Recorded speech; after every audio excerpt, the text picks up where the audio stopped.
ओम शांति।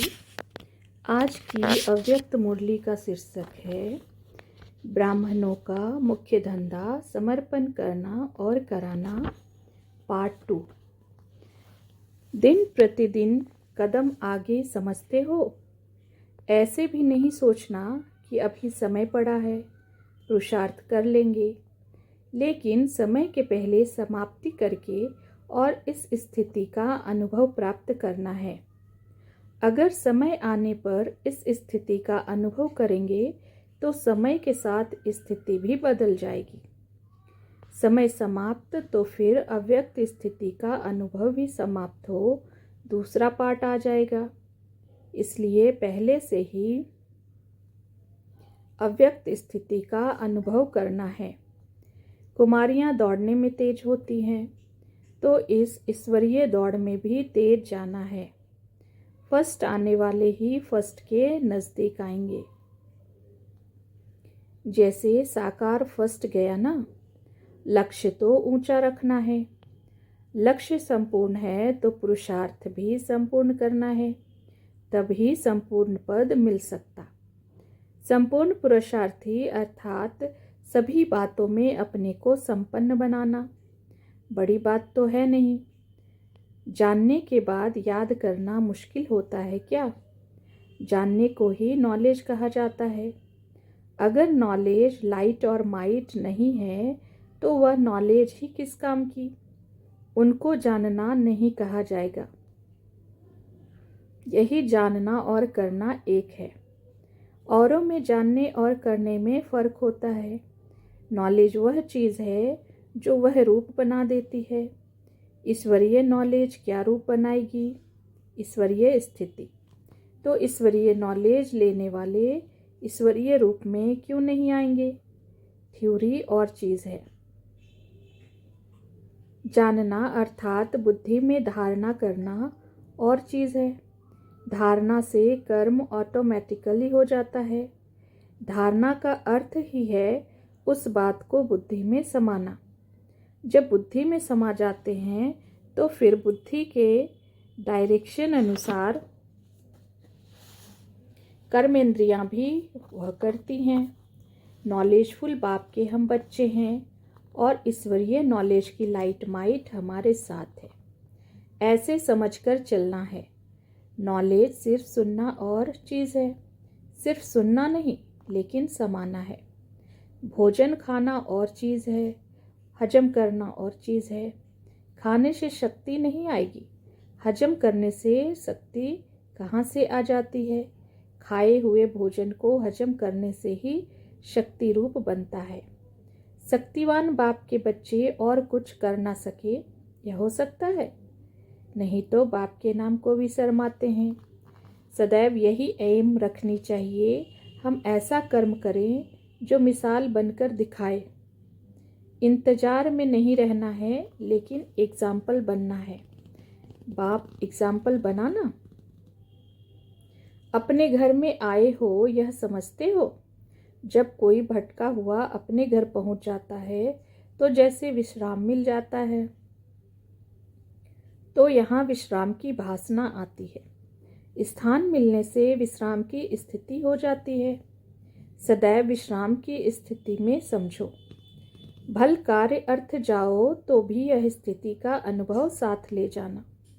इसको साथ रखेंगे तो फिर कितना भी कार्य करते हुए स्थिति विश्राम की रहेगी।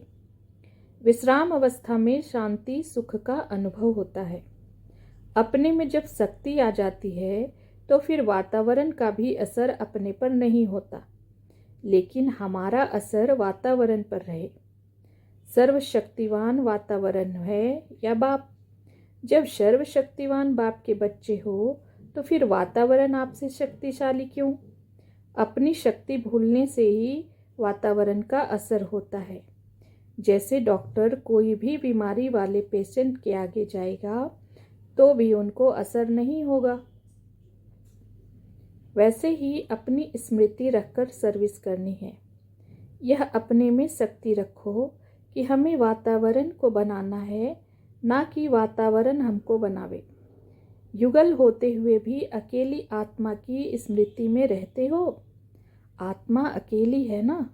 अगर आत्मा को संबंध में आना भी है तो किसके? सर्व संबंध किससे हैं? एक से। तो एक से दो भी बनना है, बाप और बच्चे। तीसरा कोई संबंध नहीं। सर्व संबंध को एक से जोड़ना है, एक से दूसरा शिव बाबा। इस स्थिति को ही उच्च स्थिति कहा जाता है। तीसरी कोई भी चीज़ देखते हुए देखने में ना आए। अगर देखना है तो भी एक को बोलना भी उनसे। ऐसी स्थिति रहने से ही माया जीत बनेगी। जो माया जीत बनते हैं वह जगत जीत बन जाते हैं। यह शुद्ध स्नेह सारे कल्प में एक ही बार मिलता है। ऐसे स्नेह को हम पाते हैं, यह सदैव याद रखना है। जो कोई को प्राप्त नहीं हो सकता वह हमें प्राप्त हुआ है। इसी नशे और निश्चय में रहना है। दिल्ली में कमाल कब करेंगे? दिल्ली का आवाज़ ही चारों ओर फैलता है। दिल्ली में नाम वाला होना भारत में नाम वाला होना है। इतनी जिम्मेवारी दिल्ली वालों को उठानी है। समय कम है, सर्विस बहुत है। इसी रफ्तार से जब सर्विस करेंगे तभी सभी को संदेश पहुंचेगा। कोई को धनवान बनाने के लिए मौका देना भी महादान है। महादान का फल भी इतना मिलता है। बाप को सदैव साथ रखेंगे तो माया देखेगी इसके साथ सर्वशक्तिवान बाप है, तो वह दूर से ही भाग जाएगी। अकेला देखती है तब हिम्मत रखती है। शिकार करने जब जाते हैं तो कोई भी जानवर वार न करे इसके लिए आग जलाते हैं। वैसे ही याद की अग्नि जली हुई होगी तो माया आ नहीं सकेगी।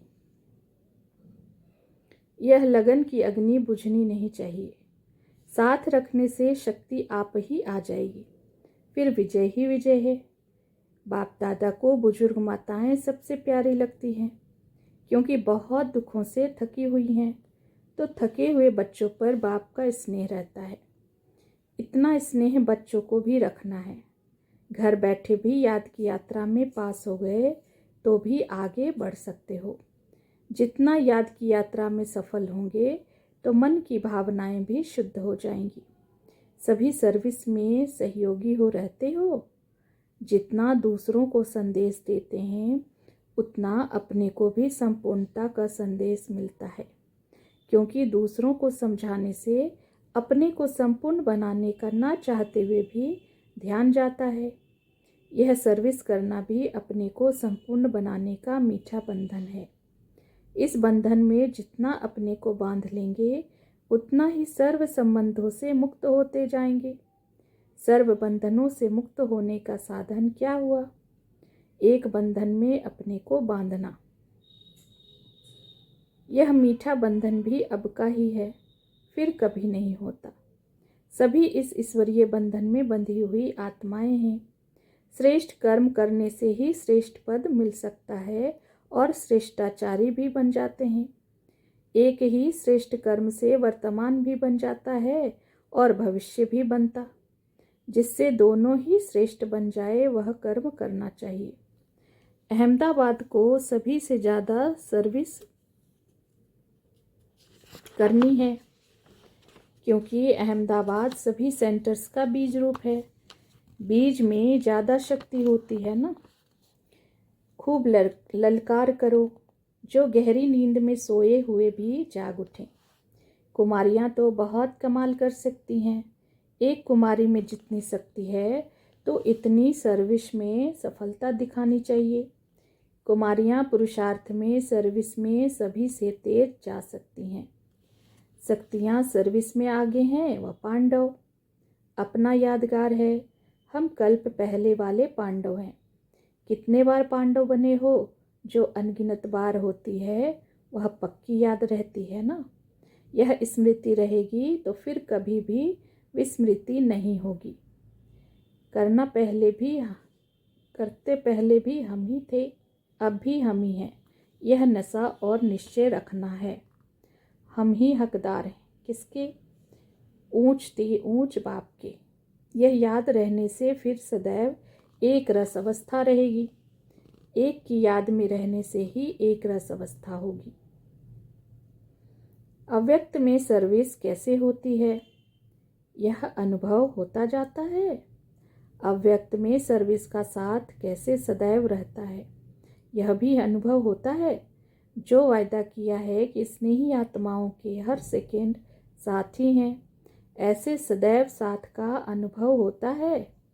सिर्फ रूप बदला है, लेकिन कर्तव्य वही चल रहा है। जो भी स्नेही बच्चे हैं, उन्हों के ऊपर छत्र रूप में नजर आता है। छत्र छाया के नीचे सभी कार्य चल रहा है, ऐसी भासना आती है। व्यक्त से अव्यक्त, अव्यक्त से व्यक्त में आना, यह सीढ़ी उतरना और चढ़ना जैसे आदत पड़ गई है। अभी अभी वहाँ और अभी अभी यहाँ। जिसकी ऐसी स्थिति हो जाती है, अभ्यास हो जाता है, उसको यह व्यक्त देश भी जैसे अव्यक्त भासता है। स्मृति और दृष्टि बदल जाती है। सभी एवर रेडी बनकर बैठे हुए हो, कोई भी देह के हिसाब किताब से भी हल्का। वतन में शुरू में पक्षियों का खेल दिखलाते थे, पक्षियों को उड़ाते थे। वैसे यह आत्मा भी पक्षी है, जब चाहे तब उड़ सकती है। वह तब हो सकता है जब अभ्यास हो। जब खुद उड़ता पक्षी बने, तब औरों को भी एक सेकेंड में उड़ा सकते हैं। अभी तो समय लगता है। अप्रोक्ष रीति से वतन का अनुभव बताया। अप्रोक्ष रूप से कितना समय वतन में साथ रहते हो। जैसे इस वक्त जिसके साथ स्नेह होता है, वह कहाँ विदेश में भी है, तो उनका मन ज़्यादा उस तरफ रहता है। जिस देश में वह होता है, उस देश का वासी अपने को समझते हैं। वैसे ही तुमको अब सूक्ष्म वतनवासी बनना है। सूक्ष्म वतन को स्थूल वतन में इमर्ज करते हो, व खुद को सूक्ष्म वतन में साथ समझते हो। क्या अनुभव है? सूक्ष्म वतनवासी बाप को यहाँ इमर्ज करते हो, व अपने को भी सूक्ष्म वतनवासी बनाकर साथ रहते हो। बाप दादा तो यही समझते हैं कि स्थूल वतन में रहते भी सूक्ष्म वतनवासी बन जाते। यहाँ भी जो बुलाते हो, यह भी सूक्ष्म वतन के वातावरण में ही सूक्ष्म से सर्विस ले सकते हो। अव्यक्त स्थिति में स्थित होकर मदद ले सकते हो। व्यक्त रूप में अव्यक्त मदद मिल सकती है। अभी ज़्यादा समय अपने को फरिश्ते ही समझो।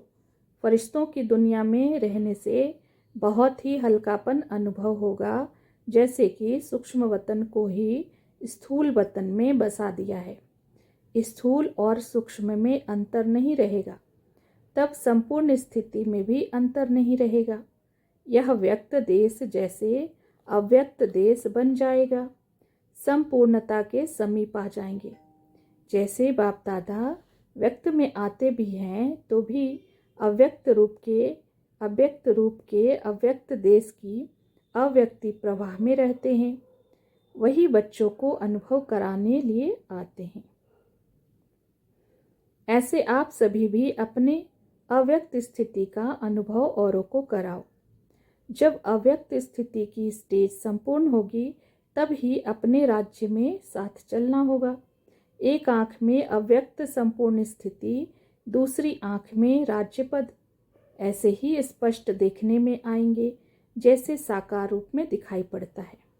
बचपन रूप भी और संपूर्ण रूप भी, बस यह बनकर फिर यह बनेंगे। यह स्मृति रहती है। भविष्य की रूपरेखा भी जैसे संपूर्ण देखने में आती है। जितना जितना फरिश्ते लाइफ के नज़दीक होंगे, उतना उतना राजपद को भी सामने देखेंगे। दोनों ही सामने।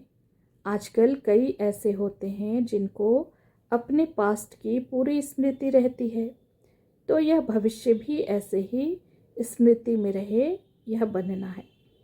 वह भविष्य के संस्कार इमर्ज होते रहेंगे, मर्ज नहीं इमर्ज होंगे। अच्छा, ओम शांति।